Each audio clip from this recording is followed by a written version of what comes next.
Oi, Marjorie, aqui é a Lorena para gravar o trabalho mestral dela aqui, né? Bom, eu escolhi salazarismo para poder falar aqui no meu mini documentário. Bom, salazarismo o que foi? O salazarismo foi um regime ditatorial que existiu em Portugal entre 1993 e 1964 e ficou bastante conhecido como Estado Novo também. O termo salazarismo veio do Antônio de Oliveira Salazar, que, pelo seu sobrenome Salazar, deu o nome ao governo, pois ele foi, né, o chefe dessa ditadura, o ditador dessa ditadura de Portugal, que ocorreu entre 1973 e 1968, ao governo dele, né? Causas e consequências do salazarismo. Bom, vou começar pelas causas. Bom, o golpe de 1926, que foi uma junção de militares portugueses contra republicanos de ideia esquerdista, que fortaleceu posteriormente Antônio Oliveira Salazar. A Primeira Guerra e crise de 1929, né, que enfraqueceu a economia de Portugal e que deixou eles frágeis, instáveis, a população aumentar de frágil e instável.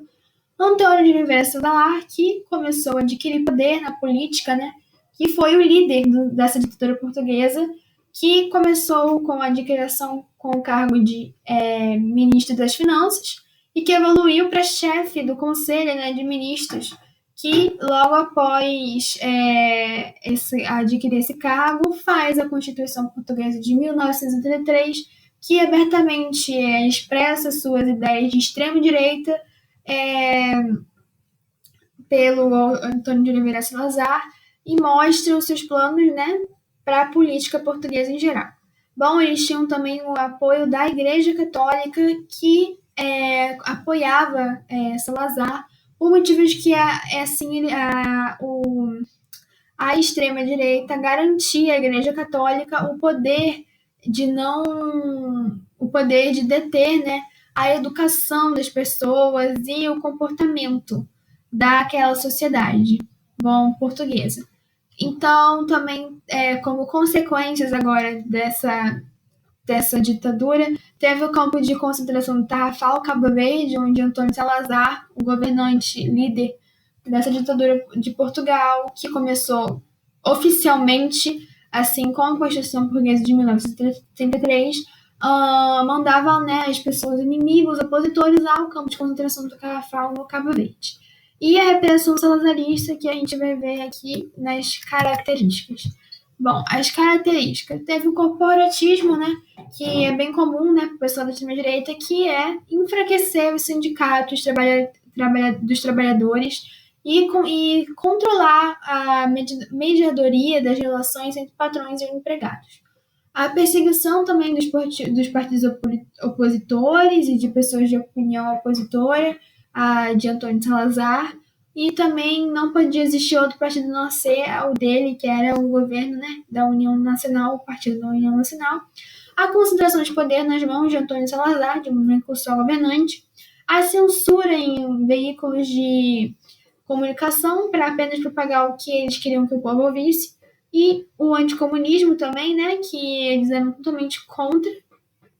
E o nacionalismo e o colonialismo. O nacionalismo, muito bem expresso pela frase deles: Deus, pátria, família, como sempre botando Portugal em primeiro, como uma coisa que levaria, como se o governo ditatorial levasse Portugal a uma paz eterna, ao triunfo, e ao colonialismo, né? Tentar defender as colônias que sobraram de Portugal, as colônias da Ásia e da África.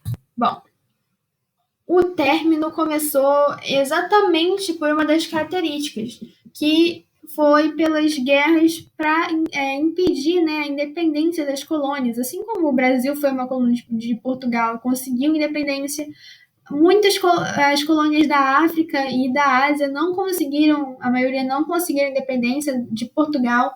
Então, nesses anos de instabilidade de Portugal, eles começaram a tentar conseguir a independência de Portugal.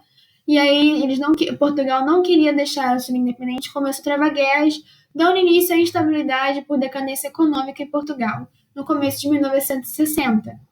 Já aí, depois de toda essa travação de guerra, em 1968, por motivos de saúde, o governante Salazar, já com um governo pouco abalado, sofre mais ainda por estar com problemas de saúde gravíssimos e ter que deter o seu poder para outra pessoa, no caso para Marcelo Caetano, que vai o substituir. E Marcelo fica durante 2 anos, depois de 1960, depois de Salazar deixar o poder, né, nas mãos de Marcelo, e ele acaba sofrendo complicações mais ainda de saúde, acaba indo a falecer. E aí Marcelo Caetano assume de vez, né, assim, com totalidade, né, porque Salazar ainda influenciava, assim, de certa forma, em Marcelo Caetano em 1970. E aí, com isso, ele não dura muito tempo, Marcelo Caetano, porque aí o governo começa a ficar frágil por Salazar ter morrido, e aí o exército, insatisfeito com a ditadura portuguesa, organiza um golpe para derrubar Caetano junto com a Frente Popular, que também, a Frente Popular, os trabalhadores que, né, estavam insatisfeitos já que eram vítimas do corporativismo, como eu falei nas características. E aí se inicia a Revolução dos Cravos, né, que ocorreu em 25 de abril de 1974, que nesse dia as tropas portuguesas ocuparam locais importantes em Lisboa e ordenaram a destituição de Marcelo Caetano do comando do país.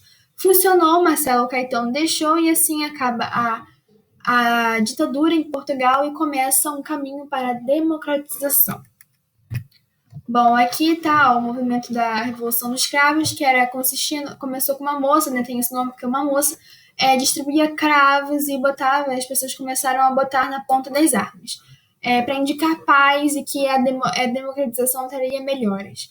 Bom, aqui você vê provavelmente uma prova de que era um regime ditatorial com a cara estampada de Salazar no selo de Portugal, né, no selo, também nas cédulas, né? E votar aqui com Salazar votar com Salazar neste paz e pão num cartaz aqui numa imagem, mostrando aqui, né, o nacionalismo, né, que existia sobre a Portugal para enfatizar o governo de Salazar, dizendo que teria prosperidade. Bom, curiosidade, não poderia beber Coca-Cola, jogar cartas no trem, usar isqueiros sem licença, usar biquíni, beijar na boca em público, no governo de Salazar era totalmente proibido, era uma punição bem, assim, bem drástica se você o fizesse. Mulher precisava de autorização do marido para viajar e o homem poderia matar a mulher em caso de traição. Aqui nós vemos também um grande precursor patriarcado no governo de Salazar, o que mostra totalmente uma sociedade tradicionalista. Bom, agora o franquismo. O franquismo, assim como o salazarismo em Portugal, foi uma modalidade de fascismo praticada na Espanha, que faz referência à figura do general Francisco Franco, que morreu em 1975 e que esteve no poder nesse país de 1979 a 1975, quando morreu. Causas e consequências. Causas. A abdicação de rei Afonso, né?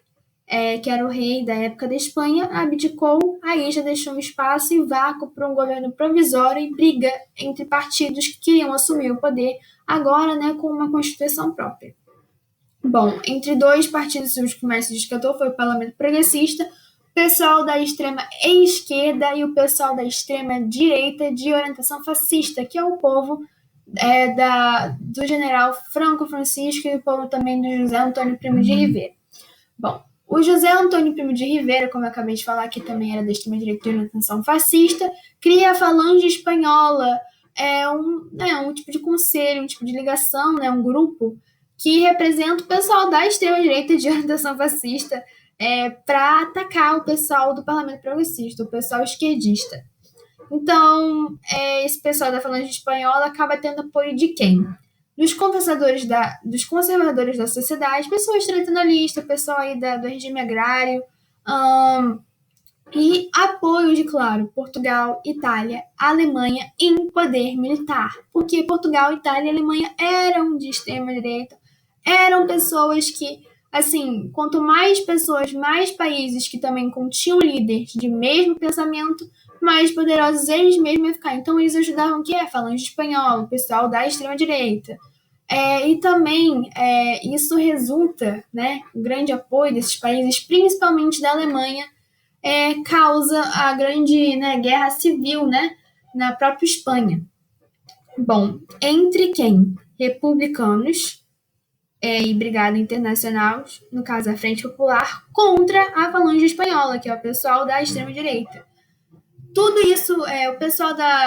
isso ocorrendo em uma guerra civil na própria Espanha, só que a Falange Espanhola, no caso, o pessoal da extrema-direita, General Francisco Franco, que liderava esse movimento, que era um grande líder da extrema-direita, vai aí conseguir vencer o pessoal republicano, o pessoal esquerdista, porque ele tem grande apoio de grandes potências militares e principalmente da Alemanha, que contribui na guerra civil, principalmente com a demonstração de poder de bombardeio em Guernica, um vilarejo da própria Espanha.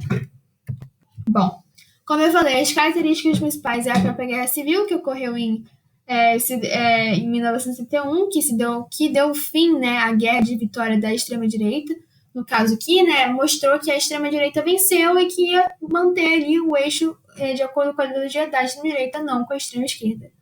Bom, o corporativismo, que eu já tinha falado no salazarismo, que é característica normal desse tipo de governo, que é controlar, mediar, né, o pessoal do sindicato trabalhador, né, eles que controlam lá, sempre diminuindo a classe operária. A perseguição dos partidos políticos opositores, né, sempre querendo penalizar essas pessoas que tinham ideologias com mortes, tortura e etc., que eram contra o governo. A concentração de poder no poder político de um líder só, no caso aqui, vai ser o general Francisco Franco, que levou, assim, a maior parte dos créditos, né, pela grande vitória nessa guerra civil que ocorreu em 1931 na Espanha, levando, né, o pessoal da extrema-direita à vitória. Então, ele que assumiu como líder, né, político ditatorial da Espanha. Tanto que o governo, né, leva o nome dele, franquismo, general Francisco Franco, franquismo, e também a censura, né, dos veículos de comunicação para, né, objetivos próprios do governo e as penalidades. Franco, por ser general, penalizava com uma arte, assim, muito, muito, muito assustadoras, assim. Ele gostava mesmo de matar as pessoas em educação, assim, a céu aberto, e gostava de mostrar o seu poder, né, militar. Bom, o término só acabou com a morte de Franco, com um total de mais de 40 anos de ditadura. Isso significa que foi uma ditadura bem forte, porque não foi uma ditadura que foi derrotada por revoltas, mas sim por morte, né, do ditador. Bom, aqui estão mais fotos, ó, o ditador Francisco Franco. Aqui, como eu falei, uma prova de que era uma ditadura, né, com a estampa nele no selo da Espanha aqui com a cara dele. Aqui, Guernica, ó, o vilarejo que foi bombardeado, né, pela Alemanha, que eu falei, pintado por Pablo Picasso, que foi uma demonstração da Alemanha de poder para mostrar que eles estavam do lado, né, de Francisco Franco. Aqui um cartaz também mostrando, né, livre para sempre de la tirania machista. Machista era o pessoal da esquerda. Então, o que eles estão enfatizando aqui, para a Espanha ir para frente ali, para a Espanha se levantar, eles tinham o quê? Que se livrar da tirania machista, do pessoal da esquerda. Bom, curiosidade. Francisco foi a pessoa mais jovem atrás apenas de Napoleão a ser um ditador. Bom, Napoleão, em algumas correntes de história, é considerado um ditador, porque ele pegou a força, né, a coroa portuguesa, mas, assim, no caso, não vamos, né, porque é uma corrente de historiadores que acreditam nisso. Bom, eu gosto de generalizar, mas eu peguei isso de uma informação de um site, então eu não vou tirar a informação original, mas na minha opinião, né, de governança totalitária, de, assim, roubar, né, a liderança, Francisco Franco foi o segundo jovem, né, a fazer assim, a segunda mais jovem pessoa a fazer isso. Bom, foi a ditadura que mais sobreviveu após a Segunda Guerra Mundial, literalmente, assim, no quesito sobreviver, mas no quesito, assim, que só terminou com a morte dele, não terminou por uma revolta popular, porque ele conseguiu, assim, suprir. Qualquer pessoa que tentava se revoltar, ele conseguia, assim, calar. Então, e também, né, marcado pelo bombardeio de Guernica, que causou 1.645 mortes. Bom, semelhanças entre os dois governos. Os dois foram regimes que pertenciam à área da Península Ibérica, ambos totalitários com atos contra os direitos humanos e o direito à liberdade de expressão, apoio da elite agrária, ambos tinham contra ideias esquerdistas e principalmente direitos do trabalhador, e tinham um apoio da igreja pela igreja ter medo do laicismo, né?